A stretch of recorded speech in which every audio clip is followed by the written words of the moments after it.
Nearly 1 million people a year die in the United States from heart attack. That's 1 out of 3 deaths are due to heart disease.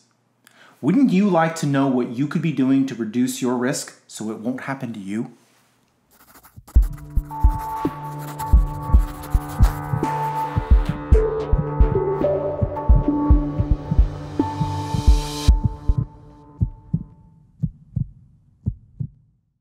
Hey everybody, Aaron Wenzel. Welcome to the Concierge Medicine Show. I'm your host. This is episode 9.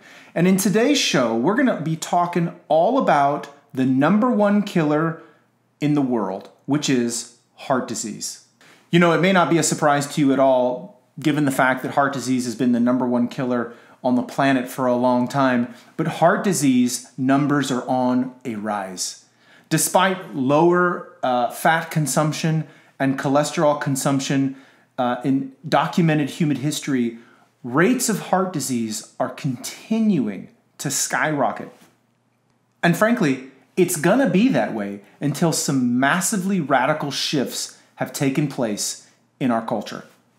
In today's show, I'm gonna be giving you the 7 most important things that you need to be doing and not doing in order to minimize your risk for heart disease and the conversations that you need to be having with your doctor to make sure you're at lowest risk possible.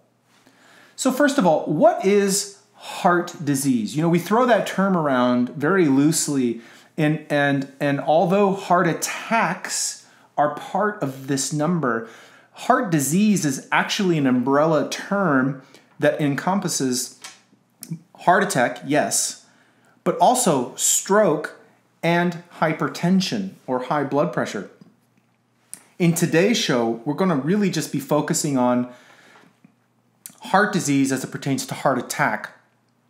Stroke is a conversation that we're going to be having in a future episode.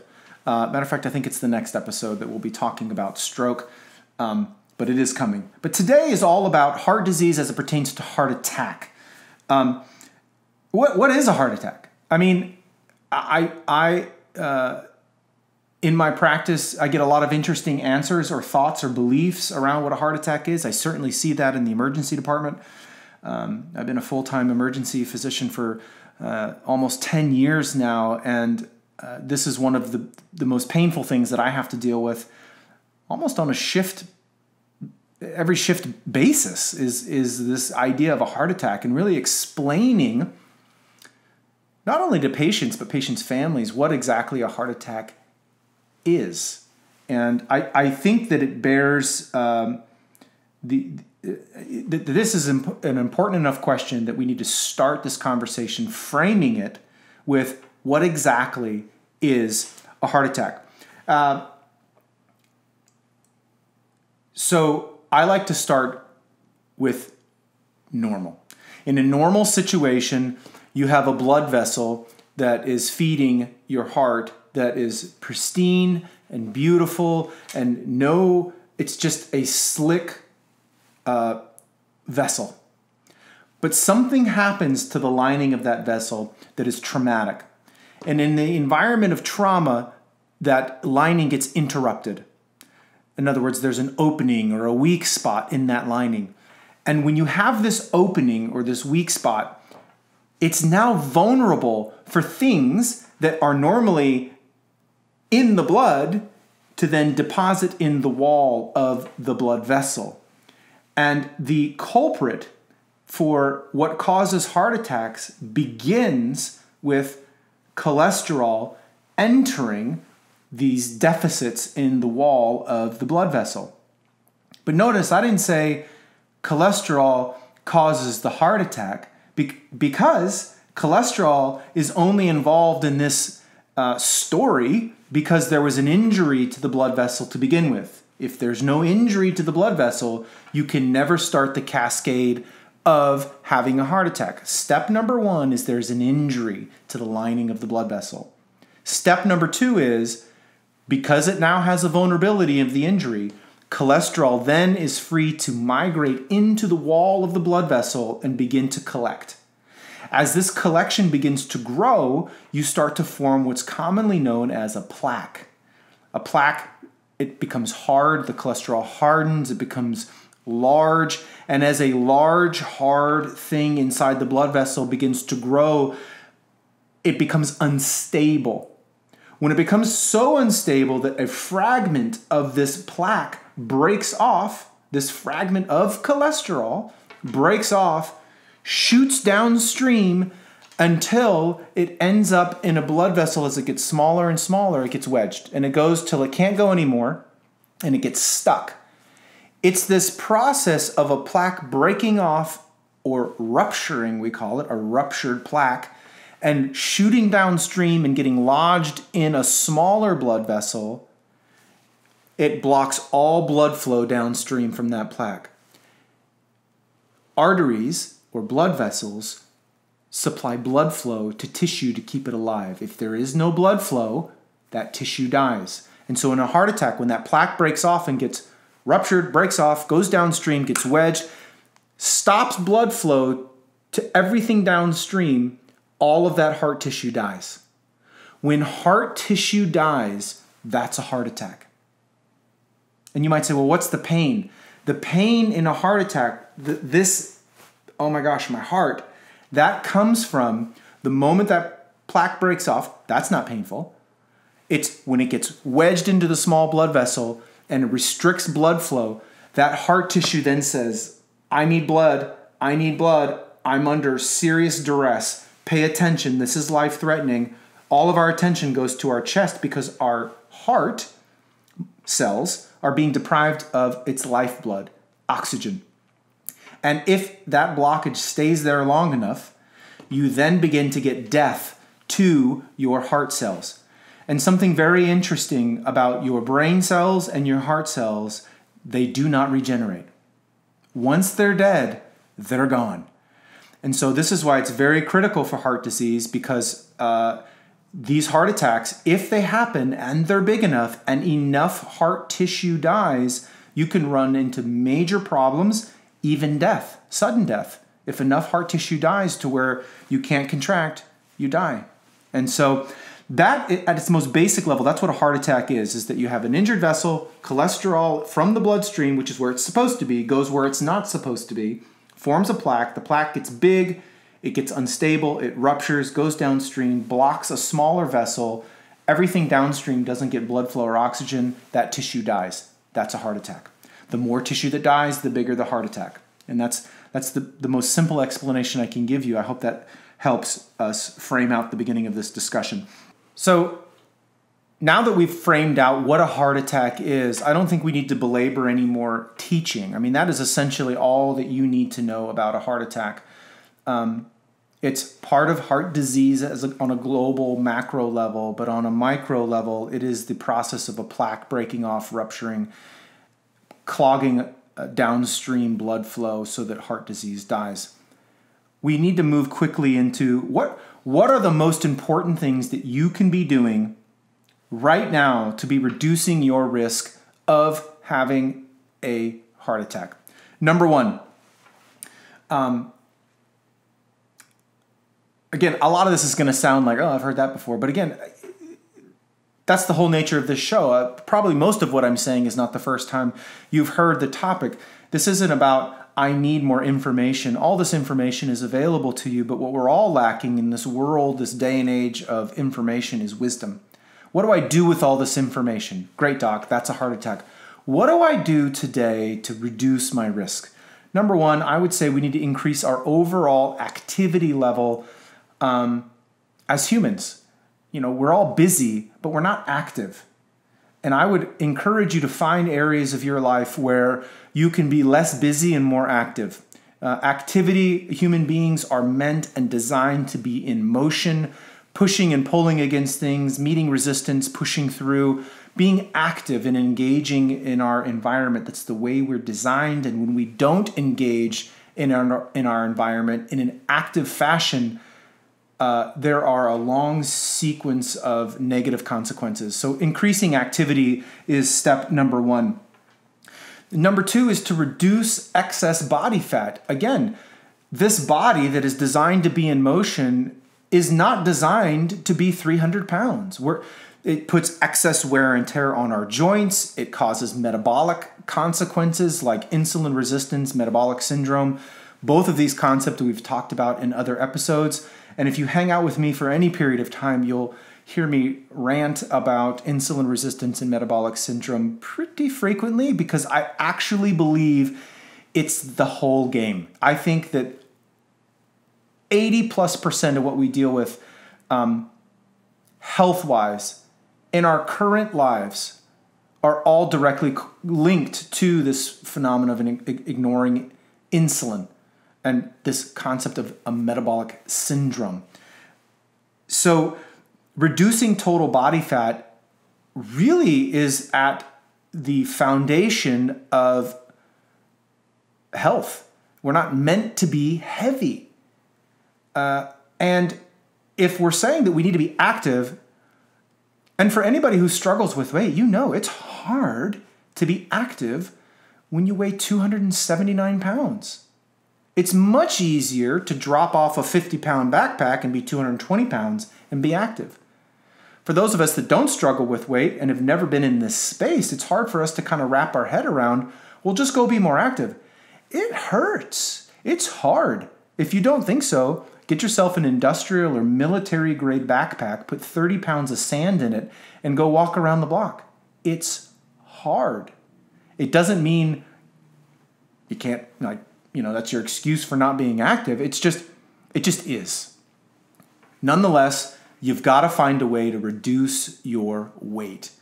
And if you know what I'm about to say, because you've been hanging out with us for a little bit, you know this is all diet. This is all based on things that raise your blood sugar, because excess blood sugar is converted to fat. The holy grail of weight loss is the holy grail of weight loss is stabilization of your blood sugar so that you don't have any excess insulin around, so that you don't make fat, you can burn fat. That's the whole thing.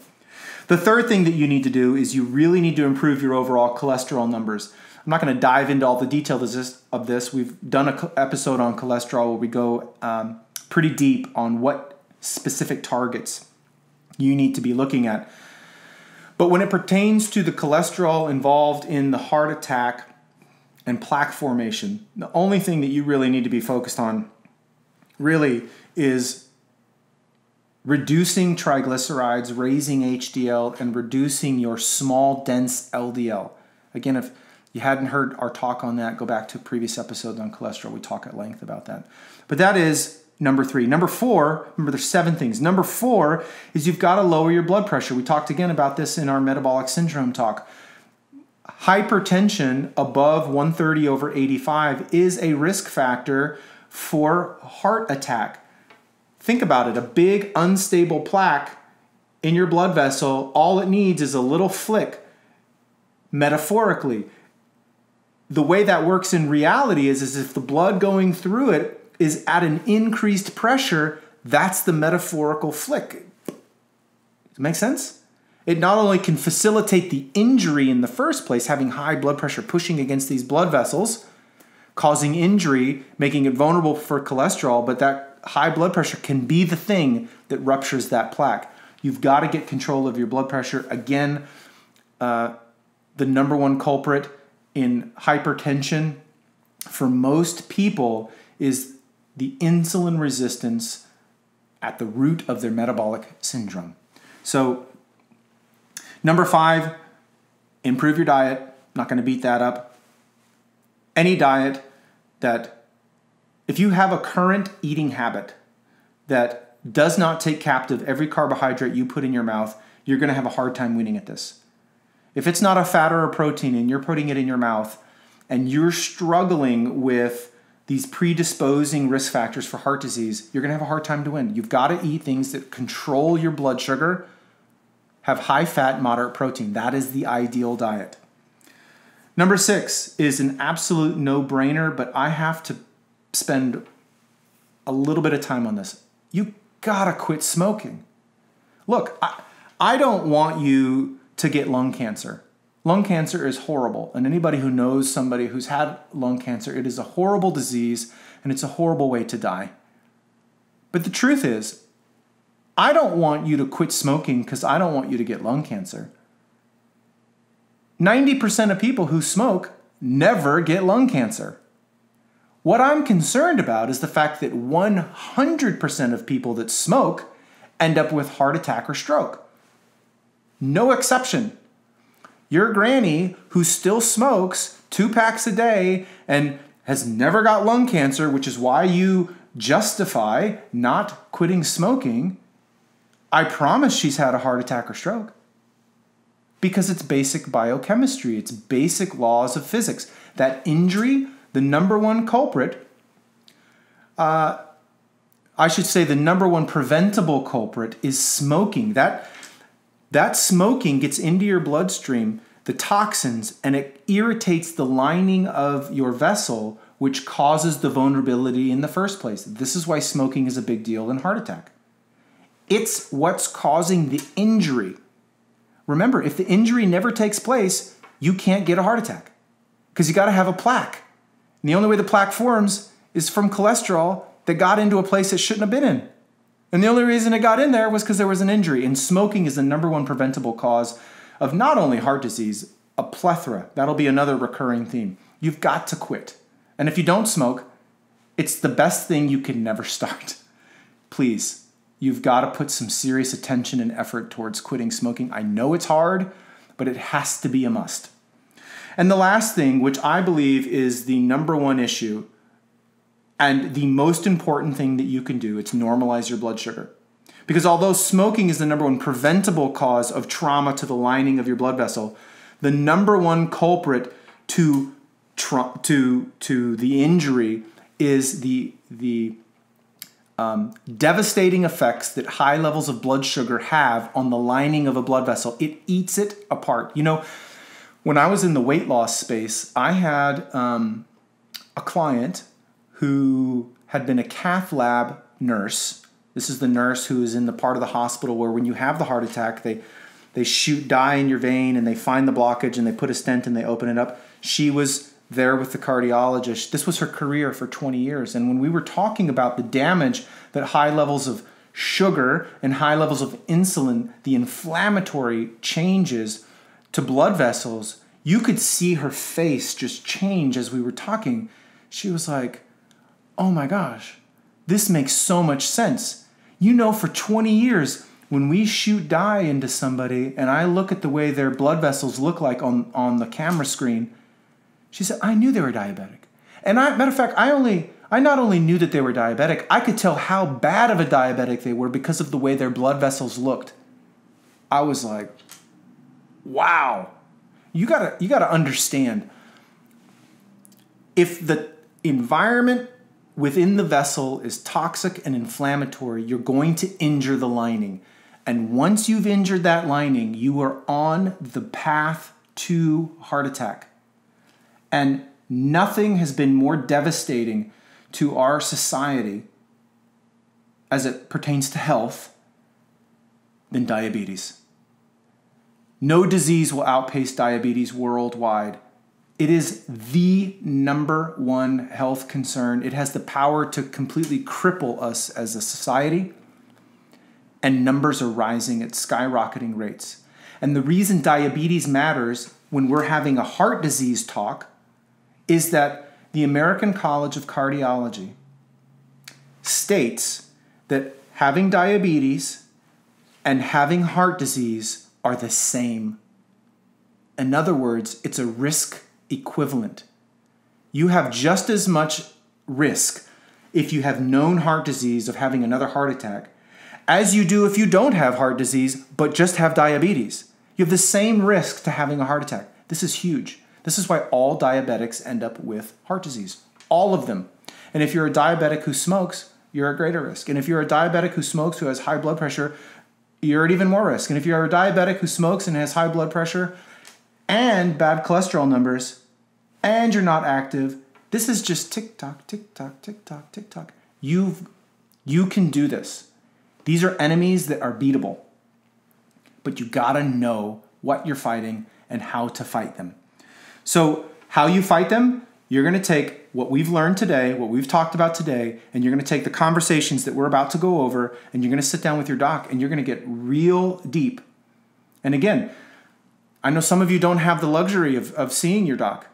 It takes weeks and weeks and weeks to get in, and you only get a few minutes. But the reason this show exists is to either A, encourage you to get a new doctor, somebody who has the time to chat with you about these things, or if you like them, but they don't have the time because they have other demands, you've got to go in there with a checklist, like a grocery list. Otherwise, you'll spend all day and you'll get nothing done. Here are the things I'm most concerned about.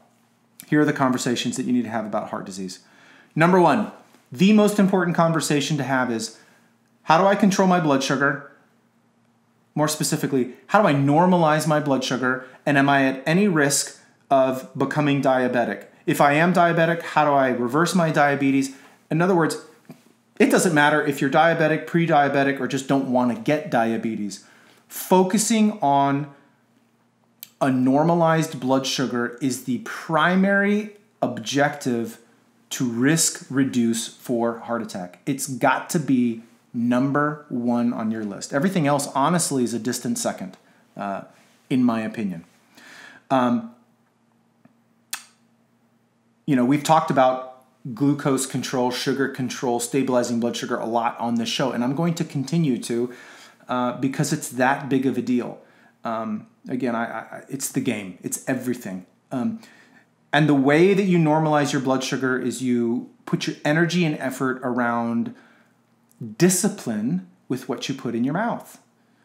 And the things that, if you're putting things in your mouth that raise your blood sugar, you're putting yourself in a vulnerable position, because if you're not insulin resistant or diabetic, overeating things that raise your blood sugar puts you on the path to those diseases. If you're already insulin resistant or pre-diabetes or borderline or diabetic, and you're eating things that raise your blood sugar, you are absolutely exposing yourself to huge vulnerability, because your body's going to ignore its insulin because of that blood sugar. The insulin being high and the sugars being high are going to provide trauma and injury to the lining of your blood vessels, and over time you will form a plaque, and over time that plaque will rupture and it will cause a heart attack. We know that to be true. So you've got to fix your diet. And I universally recommend a carb-controlled diet that has high fat for satiety and moderate protein. That is the blanket universal statement for Dr. Wenzel. What's the best diet? The details of that really depend on you and your goals and what your preferences are. Do you have any other things going on? We talk a lot about diet in our nutrition episode. I won't get too much into that, but the general blanket belief around diet that's optimal for health, in my opinion, is something that is very, very, very, very, very limited carbohydrate, limited so strict that it's just vegetables, and high fat foods like fish, nuts, oils, things like this that are very filling and very satisfying, and then moderate protein that come from good protein sources. This is the ideal diet. It helps to reduce or eliminate metabolic syndrome because you're addressing the root, which is the insulin resistance, because you're not eating anything that raises your blood sugar that you would need insulin for. So I hope that makes sense to you. It helps with weight loss. It helps you improve your cholesterol numbers. It helps with weight. I'm not sure if I already said that. But if you remember these risk factors, I mean, that's like 4 or 5 of the 7 things that you need to be doing can all be fixed with just what you put in your mouth. If you do all that and you still cannot normalize your blood sugar, I am a huge advocate of talking about adding metformin or increasing the dose to the max dose, which is 2,500 milligrams a day. Metformin is a medication, been around a long time, very well understood, very safe profile as medicines go, and it works. The pharmacology of it is that it works directly to reverse insulin resistance, which is the opposite of the whole problem, which is why I'm a huge fan of it. Very few low blood sugar episodes. It's very good, can help promote weight loss, sugar stabilization, etc. So have a conversation with your doc about normalizing your blood sugar, all the things that you can be doing, diets, and potentially adding metformin or increasing metformin doses. Those would be my recommendations for a very quality conversation. The second thing you can do, and this is the only other conversation I want you to have, if you're not a smoker, then you've only got one thing to do. That's conversation number one. If you are a smoker, you have got to quit. I know you've been told that a long time, but my job is to continue to encourage you to try. It's also my experience that the trouble with smoking is that people who smoke like smoking. So by me telling you to quit smoking, it's like telling a golfer to quit golfing. It's like telling a baker to quit baking. You just don't hate it. And it's very hard to walk away from something that you like. There are medications that can help you with the craving of nicotine, but medications like Chantix not only have risk profiles to them, increased suicidal risk, things like that, but aside from that, it works well with reducing craving, but anybody who's ever taken it will tell you, it doesn't take away my want, my like. See, I still like it. And so you've got to get to a place where it is an absolute must to quit smoking. You've actually got to learn to hate it. And if you talk to anybody who's ever quit smoking, they'll say, oh my gosh, it's amazing. Once I quit, I can't even stand the sight or smell or taste. It's repulsive. That's a shift that takes place in their psychology. So listen, there are ways to get involved in a community that can support you. Some of you, that might mean new hobbies, triggers. Most people who smoke have a set of patterns that trigger, whether it's playing cards or watching a movie or drinking beer or hanging out with certain people. It triggers a subconscious, unaware craving for a pattern of smoking. And so you might need to get new hobbies, might need to get new friends, but you've got to eliminate triggers. That seems to be a universal trait in people who are able to just quit. And so I just encourage you to never, ever, ever, ever give up. If you're still on this planet and you're still alive, and you owe it to yourself to never give up. You've got to try to quit. It is the greatest thing that you could ever quit, is smoking. So here are the big take-home points of today's show. If you have diabetes or if you smoke, you will get heart disease. It's just a matter of time. And if you have both, it's even a scarier proposition. We've got to get control of those blood sugars, and you have to quit smoking if you smoke. You got to normalize blood sugar. It doesn't matter where you are on the spectrum, whether pre-diabetes or horrible diabetes. You've got to make normalizing that blood sugar your number one priority. It is the most important thing that you can do. And lastly, for all those non-smokers out there, the big take-home point is don't ever start. Don't ever start. And that will be half of the battle for heart disease, is really never even in the equation for you. But you're not off the hook with the sugar issue. That is the deal. So listen, I hope you enjoyed the show. Like the video, like the show. It would mean the world to me if you subscribed. Leave your comments and your feedback. I love the engagement. Tell us what you like, what you don't like, and maybe some topics that you'd like to hear some more discussion around. I hope this was valuable to you. Please feel free to share it with anybody who you think would find it valuable. It's been an honor to have your attention, and I hope that, in some way I can help move you to make some powerful decisions, to make yourself that better, healthier, more vibrant version of yourself that is in you. So go get them this week, and we will talk again real soon. Take care.